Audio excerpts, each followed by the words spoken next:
जय Shri Ram. Sorry 100 point का target मेरे को अचीव हो गया था और मैं पिछले 5 मंथ में ऐसे ट्रेडिंग करता हूँ, अच्छा प्रॉफिट बना लेता हूँ।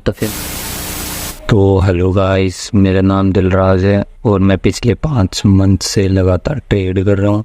ट्रेडिंग के बारे में मेरे को मेरे फ्रेंड से पता चला। मैंने जब मेरे फ्रेंड को एक बार कंप्यूटर में चार्ट वगैरह देखते हुए देखा तो फिर मैंने उससे पूछा कि ये सब होता क्या है।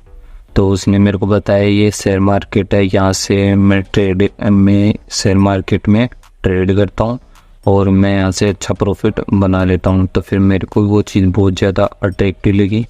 फिर मैंने भी यूट्यूब पे जब सर्च करना स्टार्ट किया कि ट्रेडिंग करते कैसे हैं, होती क्या है, इसके लिए मैं क्या क्या करना होगा।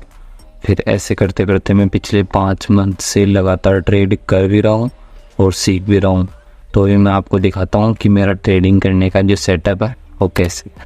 तो चलिए सेटअप की तरफ।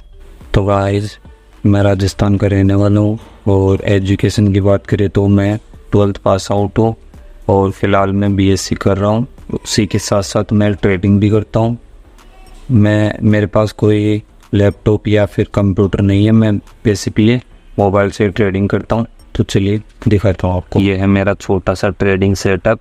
तो इसमें आप देख सकते हो मैं इसमें चार्ट एनालिसिस करता हूँ और वीडियो शूट करने के लिए मैंने मेरे फ्रेंड का मोबाइल ले रखा है।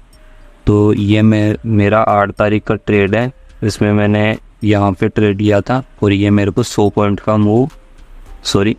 का टारगेट मेरे को अचीव हो गया था। तो आप देख सकते हो मैं इसमें मेरे को यहाँ पर ट्रायंगल पैटर्न नोटिस हुआ, इसलिए मैंने ट्रेड लिया था। और ये बुक मैंने हाल ही में परचेज़ की थी। इस बुक का मैंने डिटेल वीडियो अपने यूट्यूब चैनल पर भी डाल रखा है, आप वीडियो भी चेकआउट कर सकते हैं। और ये कुछ मैंने नोट्स बना रखे हैं कैंडल स्टिक के बारे में, आप देख सकते हो। ये सारे नोट मैंने यूट्यूब पे देख के बनाए थे। फिर देख सकते हो आप चार्ट वगैरह पे डिटेल सारे नोट्स मैंने यूट्यूब पे देख के बनाए। तो गाइस, आप देख सकते हो यहाँ पर ये चेयर है, इस पर बैठकर मैं ऐसे ट्रेडिंग करता हूँ। यहाँ पर मोबाइल पर रख लेता और यहीं पर बैठे बैठे मैं ट्रेड करता हूँ। तो गाइस, वीडियो आपको पसंद आए तो लाइक करना, सपोर्ट करने के लिए चैनल को सब्सक्राइब ज़रूर से कर देना और जाते जाते कमेंट में जय श्री राम लिखना ना भूलना।